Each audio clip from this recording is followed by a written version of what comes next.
Friends, welcome to the success Kendra. Friends, इस video में हम लोग बिहार मध्य स्थित सिपाही का जो एग्जाम 27 फरवरी 2022 को लिया जाएगा। फ्रेंड्स, उसके लिए रुक्मणी पब्लिकेशन से 100 इम्पॉर्टेंट क्वेश्चन को हम लोग इस वीडियो में कवर करेंगे। देखिए, सभी के सभी इम्पॉर्टेंट क्वेश्चन हैं।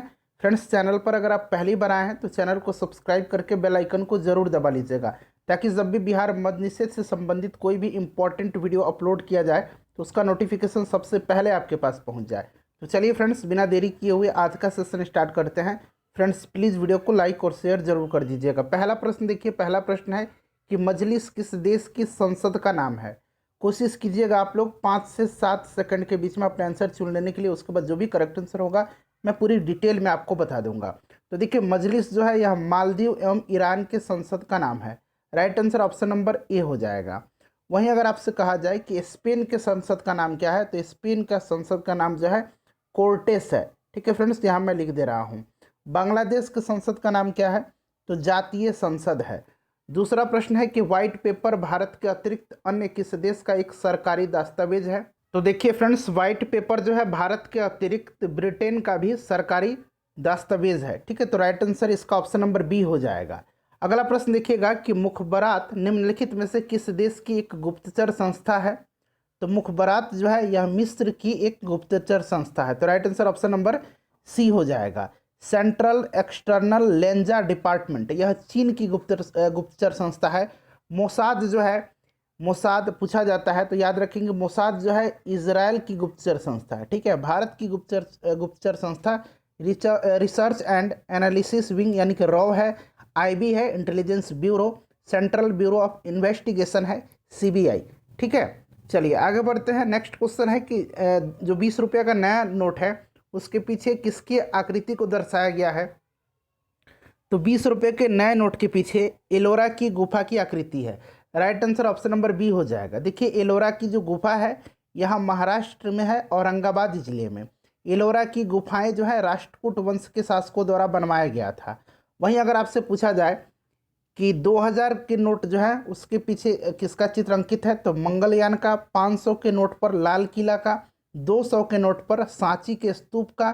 50 रुपये का जो नया नोट है उस पर हम्पी का रथ का। और 100 रुपये के नए नोट पर रानी की बाव का। और 10 रुपये का जो नया नोट है उस पर कोणार्क का जो सूर्य मंदिर है उसका चित्र अंकित है। नेक्स्ट क्वेश्चन देखिएगा, क्वेश्चन नंबर 5 की संयुक्त राष्ट्र शरणार्थी आयोग को किस वर्ष नोबेल पुरस्कार प्रदान किया गया था। देखिए, संयुक्त राष्ट्र शरणार्थी आयोग जो है इसको नोबेल पुरस्कार 1981 में दिया गया था। ठीक है, राइट आंसर इसका हो जाएगा ऑप्शन नंबर बी 1981 में। ध्यान रखेंगे फ्रेंड्स। और विश्व शरणार्थी दिवस जो है प्रत्येक वर्ष 20 जून के दिन मनाया जाता है, ये भी आप ध्यान रखिएगा। उसके बाद देखिएगा कि वाइटर देन वाइट ये जो है, देखिए यहाँ select the most appropriate meaning of the given idiom. तो इडियम फ्रेज है, बताइए राइट आंसर क्या हो जाएगा। पूरी तरह ईमानदार होना यानी कि to be completely honest. Right answer इसका क्या हो जाएगा, ऑप्शन नंबर डी हो जाएगा, कंप्लीटली ऑनेस्ट। उसके बाद देखिए, fill in the blanks with suitable adjective. C return from vacation, खाली स्थान दिया गया है, देन आई हैड थॉट। तो देखिए फ्रेंड्स, यहाँ पर हो जाएगा C return from vacation quicker than I thought. तो राइट आंसर यहाँ पर हो जाएगा quicker, option number C correct answer हो जाएगा। उसके बाद अगला क्वेश्चन देखिएगा कि choose the correct transformation of the given sentence. देखिए, ये सेंटेंस है कि the news is too good to be true. तो यहाँ पर क्या हो जाएगा, the news is so good that it cannot be true. Right answer option number इसका सी हो जाएगा। ठीक है फ्रेंड्स, चलिए इससे पहले मैंने आपको प्रीवियस ईयर क्वेश्चन पेपर को कवर करवा दिया है। साथ ही साथ 2010 से लेकर के 2021 तक में जितने भी CSBC के द्वारा हिस्ट्री के क्वेश्चन कवर पूछे गए हैं उनको मैंने एक वीडियो में कवर करा दिया है। जितने भी ज्योग्राफी के क्वेश्चन पूछे गए हैं उनको मैंने एक अलग वीडियो में कवर करवा दिया है। कल मैं आपको साइंस का और हिंदी का वीडियो प्रोवाइड करवा दूंगा, लिंक डिस्क्रिप्शन में मिल जाएगा। 10 साल के सभी क्वेश्चन मैं आपको कवर करवा रहा हूँ। देखिए, क्वेश्चन नंबर 9 का है कि choose the correct preposition from the options given below. Did you apply, खाली स्थान दिया गया है, दिस पोस्ट। तो क्या हो जाएगा, यहाँ पर फॉर का इस्तेमाल होगा, for this post. Next question देखिए, ट्रांसलेट करना है इसको इंग्लिश में। मुझे जाना पड़ा, इसका ट्रांसलेशन क्या हो जाएगा, I had to go. Right answer option number I had to go हो जाएगा। उसके बाद देखिए, क्वेश्चन नंबर 11 है कि एक तत्व के परमाणु में इलेक्ट्रॉनों का वितरण निम्नलिखित प्रकार से है। 1s2, 2s2 और 2p5 है। अब देखिए ये जो एलिमेंट है 5, 2 7, 2 9, यानी कि ये फ्लोरीन है, ठीक है। एटॉमिक नंबर कितना है इसका? 9 है। अब क्या करेगा, एक ये ग्रहण करके, यानी कि 10 इलेक्ट्रॉन जब इसका हो जाएगा तो स्टेबल हो जाएगा, और ये क्या बन जाएगा? अक्रिय गैस नियॉन बन जाएगा। तो इसका इलेक्ट्रॉनिक विन्यास कितना हो जाएगा? 2 8 सिंपली होता है। और यहाँ पर क्या हो जाएगा? 1s2 हो जाएगा, 2s2 हो जाएगा, और 2p यहाँ पर 6 हो जाएगा। तो राइट आंसर क्या हो जाएगा? एक इलेक्ट्रॉन लेता है। Option number C right answer हो जाएगा। और यहाँ पर देखिए रासायनिक क्रियाओं में इस तत्व के लिए संभावना यह है कि वह एक इलेक्ट्रॉन लेता है। उसके बाद देखिए निम्नलिखित विद्युत अपघट्यों में से सबसे अधिक आयन किसमें है? तो राइट आंसर इसका ऑप्शन नंबर सी हो जाएगा, ठीक है फ्रेंड्स। क्वेश्चन नंबर 13 देखिएगा कि सोडियम हाइड्रोक्साइड के 10⁴ घोल का पीएच क्या होगा? देखिए फ्रेंड्स, पीएच स्कूल जो होता है ये कहाँ से कहाँ तक इसका रेंज होता है? तो 0 से लेकर के 14 तक, ठीक है फ्रेंड्स। पीएच स्केल पर 7 जिसका मान है वह उदासीन होता है, 7 से अधिक जिसका मान होता है वह क्षारीय होता है, और 7 से कम जिसका मान होता है वह अम्लीय होता है। पीएच स्केल की खोज किसने किया था? तो सोरेनसन ने किया था। देखिए राइट आंसर इसका ऑप्शन नंबर डी हो जाएगा, 10 होगा, ठीक है। अगला क्वेश्चन देखिएगा कि एक जैसे दाब व ताप की स्थिति में निम्नलिखित गैसों में से सबसे अधिक घनत्व किसका है? तो इसमें से सबसे अधिक घनत्व जो है यह है आपका SO2 का। Option number B right answer हो जाएगा, ठीक है फ्रेंड्स, ध्यान रखेंगे। नेक्स्ट क्वेश्चन है कि फलों को जल्दी पकाने के लिए निम्नलिखित में से आप किसे चुनेंगे? तो राइट आंसर इसका क्या हो जाएगा? राइट आंसर इसका एथिलीन हो जाएगा, ठीक है फ्रेंड्स। यह एक पादप हार्मोन है, सभी के सभी पादप हार्मोन है, और एथिलीन जो है यह फलों के पकाने में सहायक होता है। अगला क्वेश्चन देखिए, दिए गए वाक्य में उचित स्थान पर विराम चिन्ह ज्ञात कीजिए। अब यहाँ पर देखिए, यहाँ पर कौन सा इसमें से आंसर सही होगा ये आपको बताना है। तो देखिए फ्रेंड्स, अगर हम यहाँ पर बात करें तो हाय यहाँ पर इस तरह से लिखा जाता है, ठीक है। मैं तो कहीं का नहीं रहा, ठीक है। तो यहाँ पर पूर्ण विराम हो जाएगा, हाय ये वाला हो जाएगा, option number C right answer हो जाएगा। उसके बाद देखिए, दिए गए शब्द का समास ज्ञात करना है। कनकलता, तो कनकलता जो है यानी कि कनक के समान लता, इसमें जो है कर्मधारय समास है, ठीक है फ्रेंड्स। जिस समास का उत्तर पद प्रधान हो तथा पूर्व पद एवं उत्तर पद में उपमान या उपमेय अथवा विशेषण या विशेष हो, कर्मधारय समास कहलाता है, ठीक है। चलिए, तो राइट आंसर ऑप्शन नंबर ए हो जाएगा। उसके बाद देखिए, दिए गए शब्द का पर्यायवाची ज्ञात करना है। तो मीन का मतलब मछली होता है, यानी कि मत्स्य हो जाएगा, option number B right answer हो जाएगा। उसके बाद देखिएगा कि दिए गए वाक्यांश के लिए सार्थक शब्द ज्ञात कीजिए जो आंखों के सामने हो, यानी कि क्या हो? प्रत्यक्ष हो। जो आंखों के सामने है वो प्रत्यक्ष है, ठीक है। चलिए, उसके बाद क्वेश्चन नंबर 20 देखिएगा। प्रश्न है कि दिए गए वाक्यों में मिश्र वाक्य इसमें से ज्ञात करना है। तो देखिए, इसमें से मिश्र वाक्य क्या है? तो जिन वाक्यों में एक मुख्य वाक्य होता है तथा अन्य जो आश्रित उपवाक्य होते हैं उन्हें मिश्रित वाक्य कहा जाता है। तो देखिए, इसमें से अगर हम बात करते हैं मिश्रित वाक्य कौन सा है, तो वह पुस्तक कहाँ है जो, देखिए ये आश्रित वाक्य उपवाक्य है, वह पुस्तक कहाँ है जो, कौन सी पुस्तक? तो ये इस पुस्तक की बात की जा रही है। वह पुस्तक कहाँ है जो कल मेज पर रखी थी? तो right answer option number D हो जाएगा। उसके बाद देखिए कि निम्न में से कौन कार्बोहाइड्रेट नहीं देता है? इसमें से कार्बोहाइड्रेट कौन नहीं देता है? तो देखिए फ्रेंड्स, इसमें से जो कार्बोहाइड्रेट नहीं देता है वह है पालक। पालक जो है आयरन का मुख्य स्रोत होता है। बाकी देखिए, मक्खन जो है ये कार्बोहाइड्रेट भी देता है। चीज़ जो है इसमें भी कार्बोहाइड्रेट होता है, मछली में भी होता है कार्बोहाइड्रेट, प्रोटीन, ये सभी चीज़, ठीक है। चलो, उसके बाद देखिए, निम्नलिखित में से कौन आंध्र प्रदेश का एक शास्त्रीय नृत्य है? तो आंध्र प्रदेश का जो हो जाएगा वो हो जाएगा आपका Kuchipudi, option number D right answer हो जाएगा। कथकली जो है ये केरल का है, उड़ीसी जो है उड़ीसा का है, भारतनाट्यम जो है यह तमिलनाडु का है, ठीक है फ्रेंड्स। कथक जो है उत्तर भारत का है। चलिए, और सत्रिया भी पूछा जाता है। सत्रिया जो है ये कहाँ का है? तो सत्रिया जो है ये असम का है। चलिए, नेक्स्ट क्वेश्चन देख लीजिएगा कि अनोखी वनस्पति और जीव जंतुओं के घर के रूप में प्रसिद्ध विश्व की सबसे बड़ी नदी योजना अमेजन निम्नलिखित में से किस देश में अवस्थित है? तो देखिए, अमेजन जो है ये ब्राज़ील में हो जाएगा, ध्यान रखेंगे, ठीक है फ्रेंड्स। अमेजन नदी दुनिया की दूसरी सबसे बड़ी नदी है, ठीक है फ्रेंड्स। यह Brazil, French Guiana, Bolivia, Peru, Ecuador, Colombia, Venezuela, Suriname जैसे देशों में प्रवाहित होती है। दक्षिण अमेरिकी जो देश हैं उनमें यह नदी बहती है। ध्यान रखेंगे। अगला क्वेश्चन देखिएगा कि नाटो का मुख्यालय कहाँ है। नाटो का मुख्यालय, तो देखिए नाटो का मुख्यालय जो है ये कहाँ पर है, तो फ्रेंड्स यह है ब्रुसेल्स में। ऑप्शन नंबर ए राइट आंसर हो जाएगा। नाटो की स्थापना 1949 में की गई थी। ठीक है फ्रेंड्स, ध्यान रखेंगे 1949 में की गई थी। और यह जो है नाटो क्या है, उत्तरी अटलांटिक संधि संगठन यह है, और एक सैन्य संगठन है, नॉर्थ अटलांटिक ट्रीटी ऑर्गेनाइजेशन इसका फुल फॉर्म होता है। ठीक है फ्रेंड्स, ध्यान रखेंगे। चलिए अगला क्वेश्चन देखिएगा कि अंतर्राष्ट्रीय सर्व क्षमा यानी कि एमनेस्टी इंटरनेशनल जो है ये क्या है। एमनेस्टी इंटरनेशनल जो है फ्रेंड्स यह क्या है, तो यह एक मानव अधिकार समूह है। ऑप्शन नंबर ए राइट आंसर हो जाएगा। क्लियर। ये जो एमनेस्टी इंटरनेशनल है इसका हेडक्वार्टर कहाँ पर है, तो लंदन में है, ध्यान रखेंगे। चलिए उसके बाद नेक्स्ट क्वेश्चन देख लीजिएगा 25 नंबर, कि यह दर्शाने के लिए कि एक सरल लोलक सरल आवर्त गति कर रहा है यह मानना आवश्यक है कि, तो राइट आंसर इसका ऑप्शन नंबर डी हो जाएगा, दोलन का आयाम कम होता है। देखिए फ्रेंड्स, दोलन का आयाम कम होने पर यह पेंडुलम सरल आवर्त गति के नियम का पालन करता है। ध्यान रखेंगे सरल लोलक का जो आवर्त काल होता है उसका फॉर्मूला भी पूछा जाता है, 2π√L/g होता है। ठीक है। चलिए अगला क्वेश्चन देख लीजिएगा कि किसी तरंग का संचरण नियतांक भी कहलाता है। तो फ्रेंड्स ये क्या कहलाता है, तो कोणीय तरंग संख्या। Option number D right answer इसका हो जाएगा। ध्यान रखेंगे तरंग की आवृत्ति का मात्रक क्या होता है, तो हर्ट्स होता है या प्रति सेकंड होता है, ये भी ध्यान रखेंगे। ठीक है। चलिए और अगला क्वेश्चन देखते हैं कि सीसा का आपेक्षिक घनत्व 11.3 है, इसका घनत्व एसआई मात्रक में है, तो ये आपका हो जाएगा 1.13 × 10⁴ kg/m³ होता है। यानी कि राइट आंसर इसका क्या हो जाएगा, ऑप्शन नंबर यहाँ पर देखिए सी हो जाएगा, kg/m³ इसका यूनिट होता है। ध्यान रखेंगे।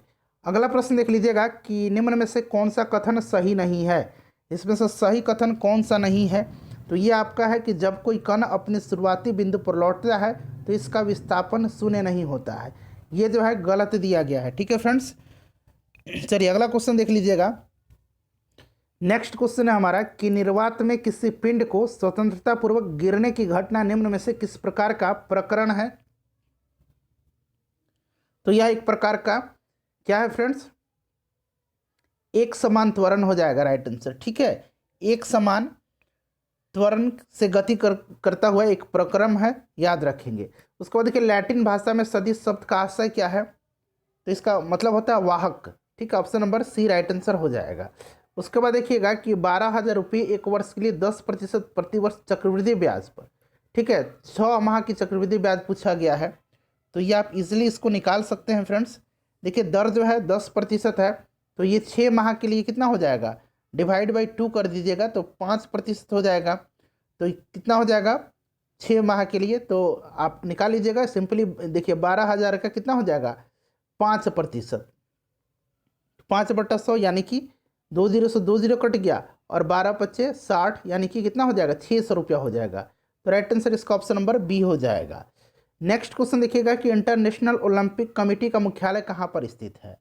तो फ्रेंड्स ये जो है कहाँ पर है, लुसाने स्विट्जरलैंड में। Option number B right answer इसका हो जाएगा। उसके बाद नेक्स्ट क्वेश्चन देखिएगा, एक तरफ देखिए संचालन कमान दिया गया, दूसरी तरफ मुख्यालय दिया गया, दक्षिण पश्चिम सुमेलित नहीं है ये पूछा गया है। ठीक है, तो देखिए सबसे पहले इसमें से देख लीजिएगा, जो सुमेलित नहीं है दक्षिण पश्चिम वायु कमान जो है इसका जो मुख्यालय हेडक्वार्टर है वो मुंबई में नहीं है। ठीक है, इसका जो है गांधीनगर में है, गुजरात में। तो right answer option number A सुमेलित नहीं है, बाकी जो है सुमेलित दिया गया है। एक बार आप सभी को पढ़ लीजिए।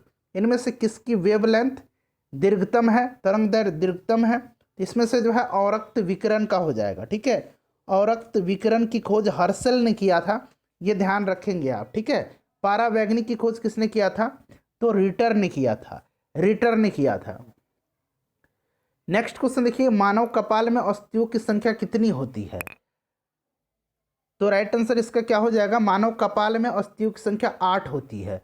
वहीं अगर मानव खोपड़ी पूछा जाता तो अस्थियों की संख्या 29 होती है। नेक्स्ट क्वेश्चन देख लीजिएगा। अगला क्वेश्चन है कि भारत में किस प्रकार के वन सर्वाधिक विद्यमान हैं।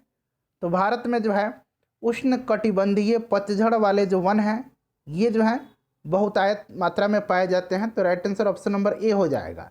जल स्रोतों में प्रदूषण निम्न कारणों से बढ़ता है, तो ये पेस्टिसाइड्स से बढ़ता है। देखिए पेस्टिसाइड्स जो है इनसे बढ़ता है जल स्रोत में प्रदूषण। नेक्स्ट क्वेश्चन देख लीजिएगा कि बैक्टीरिया की एक प्रजाति जो समुद्री जल की सतह पर फैले पेट्रोलियम पदार्थों को विघटित कर अपना भोजन प्राप्त करती है और समुद्री जल को प्रदूषण से मुक्त करने में सहायक होती है, वो कौन सी है?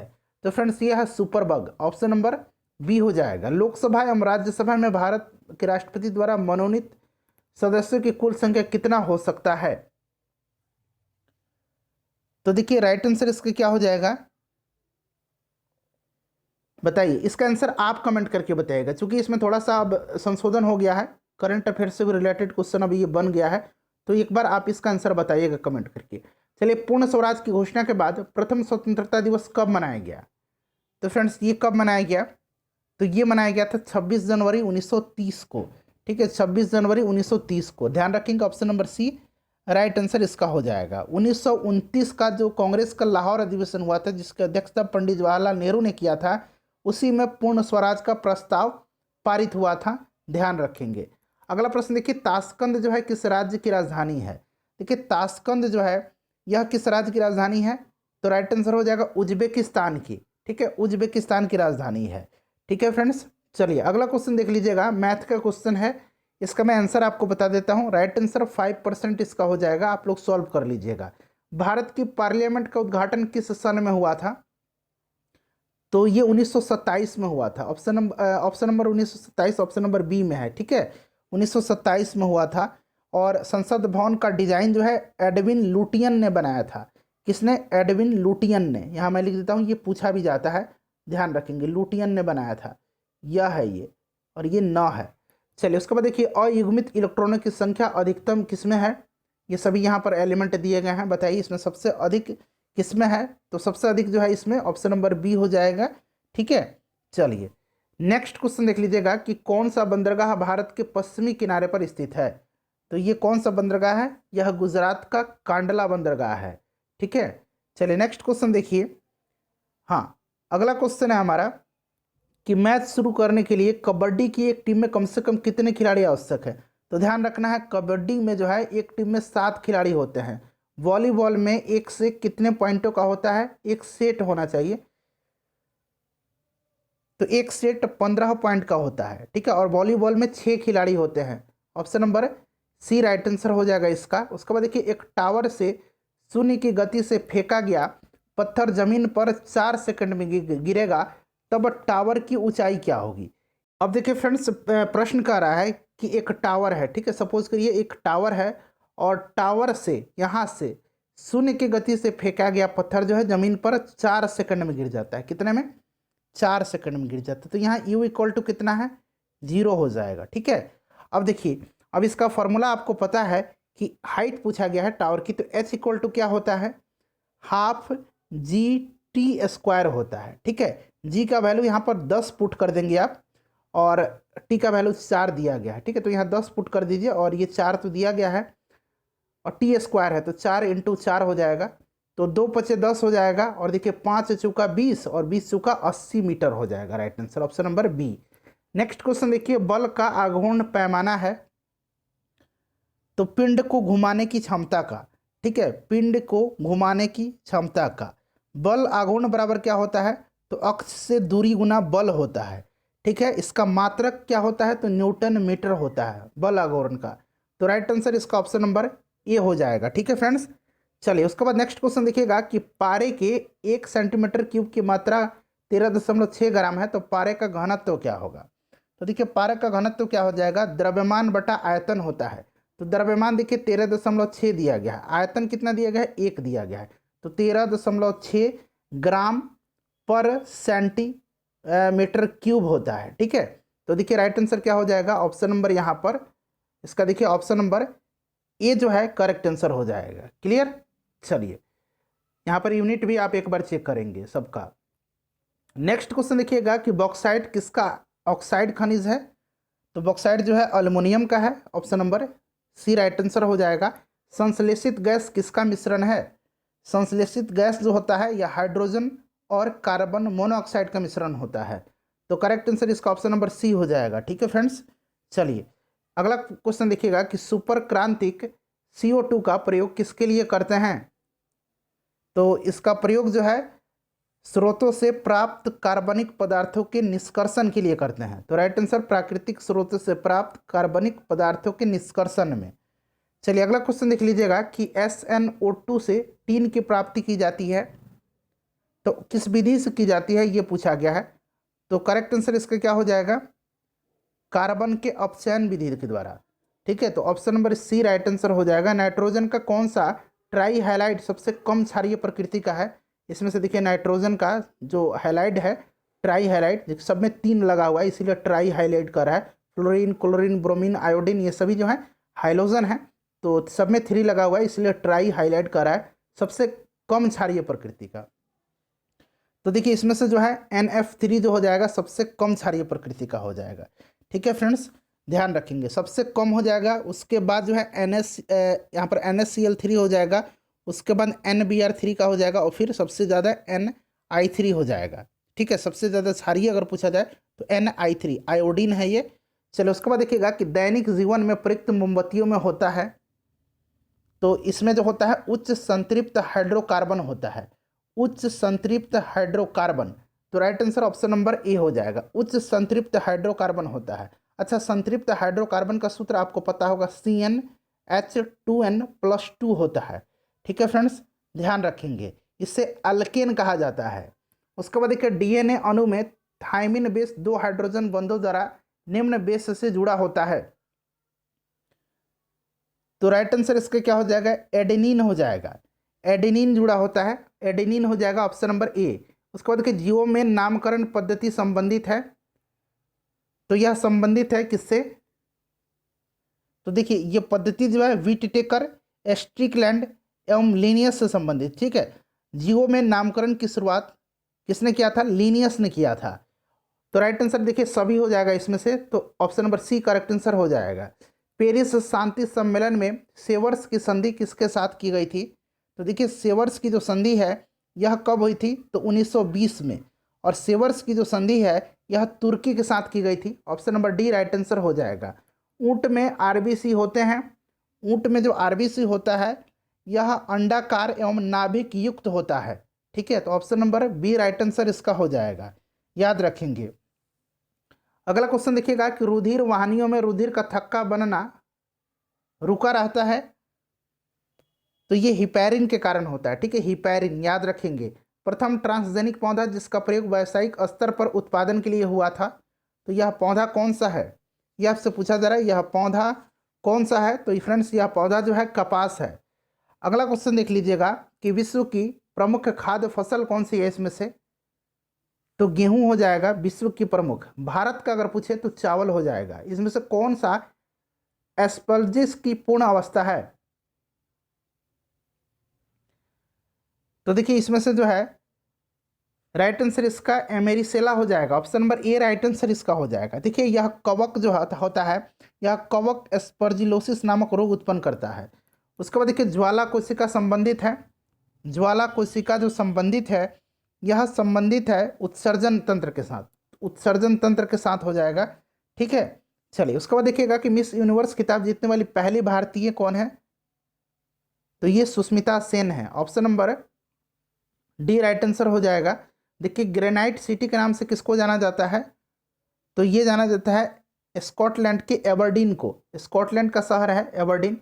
फरक्का समझौता का संबंध किससे है, तो ये गंगा नदी से हो जाएगा। ठीक है, गंगा नदी से हो जाएगा, ध्यान रखेंगे। फरक्का समझौता 1996 में हुआ था भारत और बांग्लादेश के बीच गंगा नदी के जल बंटवारे को लेकर के। उसके बाद देखिए फ्री स्टाइल शब्द किस खेल से संबंधित है, तो फ्री स्टाइल जो है यह किससे संबंधित है, तो देखिए फ्री स्टाइल इसमें से हो जाएगा आपका तैराकी से। ठीक है, फ्री स्टाइल कुश्ती से भी संबंधित है, ये भी ध्यान रखेंगे। मांच जो है किस राज्य का लोक नृत्य है, तो मांच मध्य प्रदेश का है। ठीक है फ्रेंड्स, देखिए चंद्रवर्ष और सौरवर्ष में कितना कम हो, चंद्रवर्ष सौरवर्ष से कितना कम होता है। चंद्रवर्ष जो होता है सौरवर्ष से 11 दिन कम होता है। कितना दिन, 11 दिन कम होता है। चलिए तो राइट आंसर इसका कितना हो जाएगा, option number A correct answer इसका हो जाएगा। ठीक है, चलिए आगे बढ़ते हैं। नेक्स्ट क्वेश्चन देखिएगा कि निम्नलिखित में से किस नगर में लिंगराज मंदिर है। तो ये उड़ीसा में है, भुवनेश्वर हो जाएगा करेक्ट आंसर। उसके बाद देखिएगा कि यूनेस्को वैश्विक विरासत स्थल खजुराहो कहाँ पर स्थित है। खजुराहो जो है यह मध्य प्रदेश में है, और 1986 में जो है, ध्यान रखेंगे, खजुराहो को जो है 1986 में जो यहाँ पर खजुराहो पर जो स्मारक हैं उनको विश्व विरासत स्थल घोषित किया गया था। आर्थिक अपक्षय सिद्धांत के प्रवर्तक कौन है। तो दादा भाई नौरोजी। ठीक है, दादा भाई नौरोजी राइट आंसर इसका हो जाएगा, ध्यान रखेंगे, दादा भाई नौरोजी। उसके बाद देखिएगा कि आर्य समाज किसके विरुद्ध है। तो आर्य समाज जो है ये अनुष्ठान और मूर्ति पूजा का विरोधी था। Option number B right answer हो जाएगा। आर्य समाज की स्थापना दयानंद सरस्वती ने किया था 1875 में। उसके बाद देखिए गदर पार्टी के प्रमुख नेता कौन थे। गदर पार्टी के प्रमुख नेता लाला हरदयाल थे। ठीक है, सोवन सिंह भाकना, रामचंद्र, ये भी गदर पार्टी से जुड़े हुए थे। सैन फ्रांसिस्को में इसकी स्थापना किया था लाला हरदयाल ने। Option number B right answer हो जाएगा। अपने काल का महान संगीतज्ञ तानसेन किसके दरबार में थे। तो तानसेन जो थे यह रहते थे किसके दरबार में। तो अकबर के दरबार में। ठीक है फ्रेंड्स, ध्यान रखेंगे, अकबर के दरबार में। और इनका बचपन का नाम क्या था तानसेन का। तो रामतनु पांडे था। क्लियर है। चलिए अगला क्वेश्चन देखिए, महाराज रंजीत सिंह के राज्य की राजधानी कहाँ थी। तो इनकी राजधानी लाहौर थी। ऑप्शन नंबर सी हो जाएगा राइट आंसर, लाहौर इनकी राजधानी थी। उसके बाद देखिएगा कि भुगतान संतुलन में शामिल होता है। तो भुगतान संतुलन में दृश्य और अदृश्य दोनों वस्तुएं शामिल होती हैं। सागर तट की ओर जाने वाली तरंग को क्या कहते हैं। सागर तट की ओर जाने वाली तरंग को क्या कहा जाता है। तो इसको कहा जाता है भाटा। क्या कहा जाता है, भाटा कहा जाता है। ठीक है, और सागर के तट से आने वाली तरंग को ज्वार कहा जाता है। तो ये भाटा हो जाएगा। उसके बाद देखिएगा कि चाय की पैदावार होती है, चाय की पैदावार जो है पहाड़ी ढाल पर। Option number D correct answer हो जाएगा, ध्यान रखेंगे। उसके बाद देखिए कनिष्क की राजधानी कहाँ थी। तो पुरुषपुर थी, आधुनिक पेशावर। ऑप्शन नंबर ए राइट आंसर हो जाएगा। कनिष्क कुषाण वंश का शासक था। औपनिवेशिक नीति का कृषि पर क्या प्रभाव पड़ा। तो देखिए इस पे कृषि का, इससे क्या हुआ, वाणिज्यीकरण हुआ। Option number C right answer हो जाएगा। उसके बाद देखिएगा कि ग्रीष्मकालीन मानसून किस क्षेत्र में सर्वप्रथम पहुंचता है। तो यह पश्चिम घाट पर। ऑप्शन नंबर सी हो जाएगा। भारत का वह अभ्यारण्य जिसमें सबसे अधिक हाथियों की संख्या पाई जाती है। तो राइट आंसर इसी काजीरंगा हो जाएगा। ठीक है, Kaziranga option number B Assam में है। और यह जो है एक सींग वाला गैंडा के लिए फेमस है, और सबसे ज़्यादा यहाँ हाथी की संख्या पाई जाती है। केरल में जो पेरियार अभियान है वहाँ पर भी हाथी पाए जाते हैं। उसके बाद नेक्स्ट क्वेश्चन देख लीजिएगा कि न्यूनतम साक्षरता वाला प्रदेश कौन सा है। तो न्यूनतम साक्षरता वाला प्रदेश जो है ये आपका कौन सा हो जाएगा, बिहार हो जाएगा। सबसे ज़्यादा केरल में साक्षरता दर है। बरौनी में किस मार्ग से कच्चा तेल पहुंचाया जाता है। बरौनी में जो है पाइपलाइन से पहुंचाया जाता है। ऑप्शन नंबर सी हो जाएगा राइट आंसर, ध्यान रखेंगे। क्लियर। बरौनी बिहार के बेगूसराय जिले में स्थित है, ध्यान रखिएगा। चलो उसके बाद देख लीजिएगा कि बिहार के मैदानी भाग में किस प्रकार की मिट्टी पाई जाती है। तो बिहार के मैदानी भाग में जो है किस प्रकार की मिट्टी पाई जाती है, जलोढ़ मिट्टी। जलोढ़ मिट्टी, वाहित मिट्टी। Option number B right answer हो जाएगा। क्लियर।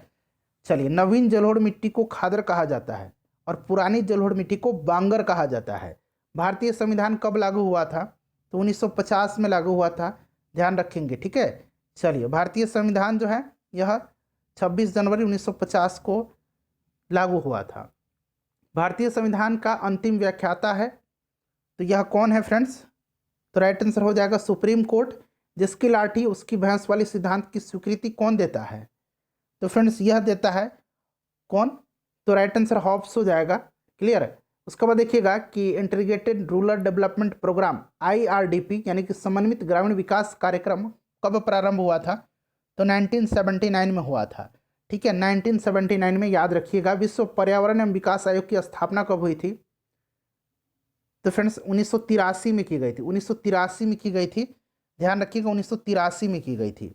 उसके बाद देखिए देश में नियोजन सलाहकार समिति कब बनाई गई। तो 1946 में बनाई गई। नियोजन सलाहकार समिति के अध्यक्ष KC नियोगी थे।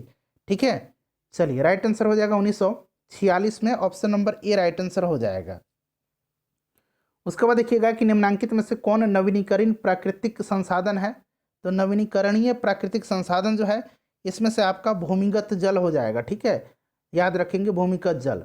उसके बाद देखिएगा कि कौन सा प्रस्ताव भारत में मंत्रिपरिषद द्वारा रखा जाता है। तो मंत्रिपरिषद के द्वारा जो है कौन सा प्रस्ताव रखा जाता है, विश्वास प्रस्ताव, ठीक है, और विपक्षी दल के द्वारा रखा जाता है अविश्वास प्रस्ताव। और अविश्वास प्रस्ताव केवल लोकसभा में ही पेश किया जाता है, ध्यान रखेंगे। उसके बाद देखिए भारतीय हरित क्रांति की जन्मस्थली है, तो ये कौन सा है, पंतनगर है। पंतनगर कृषि विश्वविद्यालय भारत में हरित क्रांति का जन्मस्थली है। राइट आंसर हो जाएगा पंतनगर उत्तराखंड में है, ऑप्शन नंबर 1 करेक्ट आंसर हो जाएगा। उसके बाद देखिए प्रवासी भारतीय दिवस 2021 का विषय क्या है। प्रवासी भारतीय दिवस 2021 का विषय क्या है। तो राइट आंसर इसका हो जाएगा ऑप्शन नंबर 1 कंट्रीब्यूटिंग टू आत्मनिर्भर भारत। अच्छा, प्रवासी भारतीय दिवस मनाया कब जाता है, कमेंट करके आप बताइएगा, ठीक है, डेट लिख करके बताइए कि किस महीने में मनाया जाता है। उसके बाद देखिए डाबर च्यवनप्राश ने किसे अपना ब्रांड एम्बेसडर नियुक्त किया है। तो ये अक्षय कुमार को नियुक्त किया है। उसके बाद देखिए वाराणसी कछुआ वन्य जीव विहार का स्थानांतरण कहाँ किया गया है। तो इसका स्थानांतरण प्रयागराज में किया गया है।